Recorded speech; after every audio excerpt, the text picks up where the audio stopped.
오늘 본문에서는 시므이라는 사람이 마지막을 맞이하는 이유와 모습이 기록되어 있습니다. 시므이는 다윗 왕 시대에 있던 사람이었습니다. 다윗 왕이 압살롬의 반역을 피해 도망하는 비참한 상황에 처해 있었습니다. 왕이지만 쫓겨가야 하는 상황 자체만으로도 엄청난 고통이고 정말 아픔이었는데, 그 반역을 일으킨 사람이 자신의 아들이라는 수치가 더해졌습니다. 몇몇의 군사들과 신하들을 이끌고 피난길에 오르는 다윗은 그 비참한 상황을 시므이가 이용합니다. 시므이는 본인은 사울 왕의 친척인데, 사울 왕이 죽고 다윗이 왕이 되었으니 다윗의 모든 점이 싫었던 것입니다. 다윗이 왕이라서 조용히 지냈다가 다윗이 모든 권력을 잃고 비참한 상황이 되자 다윗에게 돌을 던지며 저주와 조롱을 쏟아 부었습니다. 그러나 시므이의 이런 행동은 오래가지 못합니다. 다윗이 반역 세력을 무찌르고 다시 왕궁으로 돌아오게 되었을 때 다윗에게 저주와 돌을 던졌던 시므이는 살기 위해서 급하게 엎드려 용서를 빌게 됩니다. 다윗으로서는 이 시므이를 그 자리에서 죽여도 상관없었지만 다윗은 이 시므이를 살려두었고 대신 솔로몬에게 시므이에 잘 처리하라는 유언을 남기게 됩니다.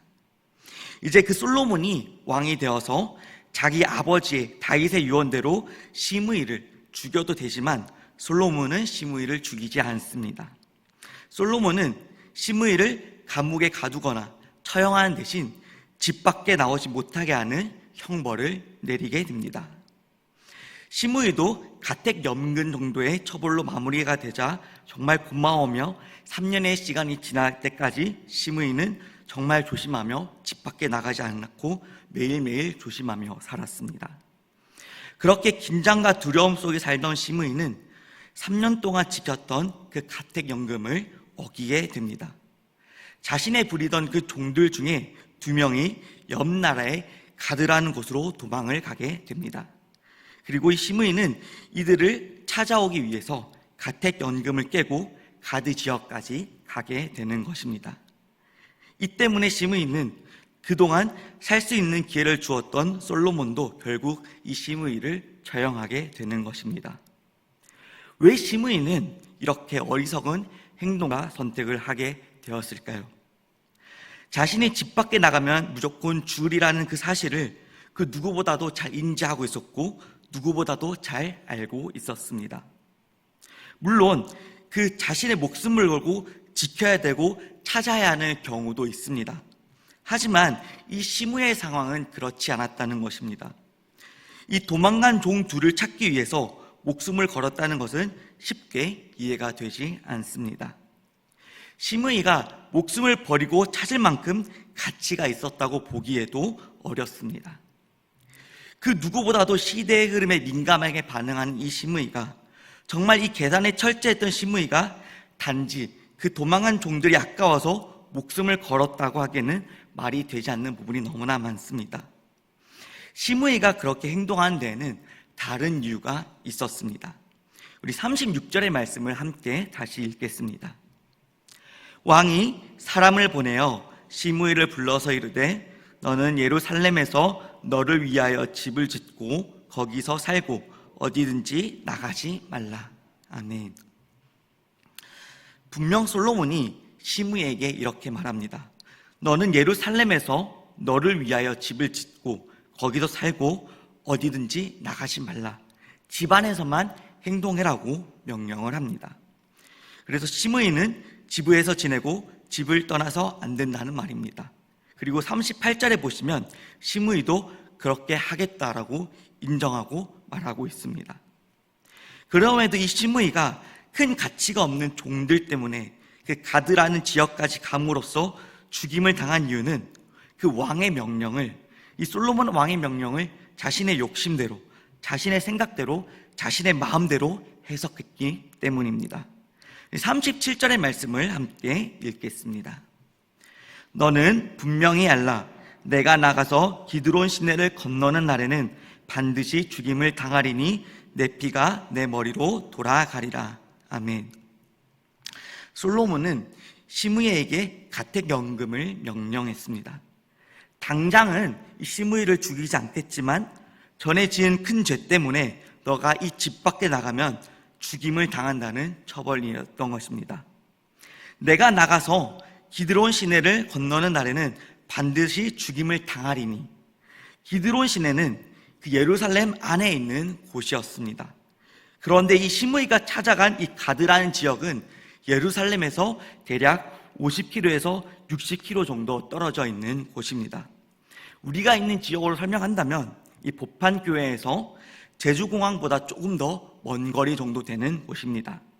위치도 그 기드론 시내와는 정반대의 방향에 있는 곳입니다. 이 시므이가 가택연금 중에도 종들을 찾아간 이유가 여기에 있었던 것입니다. 그 기드론 시내만 건너지 않으면 된다라고 마음대로 생각하고 해석했던 것입니다. 집 밖을 벗어나면 죽는다는 왕의 명령과 상관없이 기드론 시내만 건너지 않는다면, 내가 이 기드론 시내만 건너지 않는다고 생각을 하고 자기 멋대로 기준을 세우고 판단했던 것입니다. 시므이가 정말로 지혜로운 사람이었다면, 정말로 똑똑했던 사람이라면 이렇게 행동하지 않았을 것입니다. 죽어 마땅한 죄를 지었고 왕으로부터 죽음 대신에 집에서만 머물라는 정말 가벼운 처벌과 명령을 받았으면 이를 가장 큰 기준으로 삼아야 되고 어떤 이유에서도 이것을 어겨서는 안 됐던 것입니다. 그러나 시므이는 왕이 내린 명령의 본질을 생각하지도 않고 대신 예시로 들었던 그 기드론 시내만을 생각했던 것입니다. 욕심과 욕망의 마음으로 왕의 명령을 해석하고 받아들이다 보니 정반대 방향에 정말 수십 킬로 떨어진 가드 지역까지 가도 괜찮아 보였던 것입니다. 내가 기드론 지역만, 그 기드론 시내만 벗어나지 않는다면, 내가 거기만 벗어나지 않는다면 내가 반대로 가도 괜찮겠지라고 생각했던 것입니다. 왕이 말하고자 하는 의미가 무엇인지, 왜 그런 왕이 명령을 내렸는지에 대해도 이해가 부족했으며 생사 여부를 결정하는 왕의 명령마저 자신의 욕심대로, 자신의 기준대로 받아들였던 것입니다. 결국 자신의 욕심 위에 자신의 삶을 세우게 된 것입니다. 시므이는 욕심의 반경을 조금씩 점점 넓혀갔습니다. 정말 죽어도 할 말 없는 자신이 자신을 죽이지 않는 그 다윗의 은혜에 맨 처음에 너무나 감사했습니다. 자신을 처형하지 않고 가택연금을 명령한 솔로몬에게도 감사를 했습니다. 그러나 시간이 지나며 시므이의 마음이 느슨해지고 다시금 욕망과 욕심이 커지자 자신이 죽을 일일 줄 모르고 종을 찾아 나섰던 것입니다. 정말 도망간 종이 아깝고 꼭 그 종을 찾아와야 했다면 다른 사람에게 부탁을 하고 자신은 집에 머무른 방법도 있었을 것입니다. 이러한 과정을 보면 시므이의 마음속에는 어쩌면 괜찮지 않을까, 이러한 계산과 이 정도는 괜찮지 않을까라는 그 욕심 때문에 죽음을 맞이했다라고 생각을 해도 지나치지 않습니다. 죽임을 당해도 마땅하지만 왕의 자유로 기회를 얻었다면 나의 잘못을 뉘우치고 나의 잘못을 회개하고 행동을 더욱더 신중히 했어야 했던 것입니다. 왕의 명령을 더욱 신중히 받아들이고 자신의 욕심을 줄이고 살았다면 자신의 삶의 수명을 충분히 누릴 수 있었을 것입니다. 사랑하는 법한교회 성도 여러분, 우리는 이 시므이의 모습을 통해서 평안과 은혜를 누리는 길이 무엇인지 알 수가 있습니다. 하나님께서 복과 생명을 약속하신 길에서 우리는 떠나서는 안 된다는 것입니다. 하나님이 이 복과 은혜를 약속하신 삶의 경계에서 우리는 물러서지 말아야 하며 그것에서 넘어서지도 말아야 하는 것입니다. 어떠한 이유로도 하나님께서 정하신 그 기준에 욕심과 거짓을 섞어서도 안 된다는 것입니다. 이 과정은 분명히 힘들고 어려울 것입니다. 답답하고 힘들고 재미가 없다고, 너무나 힘들다고 말하는 사람도 있습니다. 그러나 내 삶이 더 편하기 위해서, 나의 삶을 더 즐기기 위해서, 더 쉽게 살기 위해서 하나님의 뜻과 말씀에서 조금씩 벗어나고 나의 삶과 하나님을 조금씩 타협하다 보면 어느새 나의 삶은 멸망과 실패의 끝자락에 있는 나 자신을 보게 될 것입니다. 하나님의 기준에 가치가 없는 것들을 우리는 과감하게 버려야 하며 하나님의 뜻에 향해 매일의 삶을 만들어 가다 보면 우리는 하나님의 정하신 그 성공과 복의 테두리 안에 우리는 거할 수 있을 것입니다. 죄와 죽음의 실패의 길에서 점점 멀어져 가며 매일매일 희망과 기쁨을 얻을 수 있을 것입니다. 하나님께서는 생명과 죽음의 기준을 만드셨고 그 경계를 말씀을 통해서 우리에게 알려주십니다. 하나님께서 그 주신 기준을 우리가 어떻게 받아들이고 경계를 어떻게 만들어가냐에 따라 우리의 삶의 모양은 달라지게 되는 것입니다. 자신의 욕심에 따라 왕의 기준을 벗어남으로써 그 죽음을 맞이한 시므이는 어쩌면 괜찮지 않을까, 이 정도면 괜찮지 않을까라는 그 어리석은 태도를 철저히 버리고 하나님께서 그려놓으신 기준과 경계 안에서 우리는 머물고 행동해야 한다는 것입니다. 하나님께서 약속하신 복과 생명을 날마다 누리는 우리가 되기를 간절히 소망합니다. 기도하겠습니다. 하나님 아버지, 감사합니다. 그리고 오늘 말씀을 통하여 우리의 삶의 태도를 다시금 깨닫게 해 주시니 감사합니다. 하나님, 우리가 우리의 삶 속에서 하나님께서 정하신 그 기준 안에 거하며 우리 안에 있는 어리석음이 하나님의 계획을 거르치지 않게 하여 주시옵소서.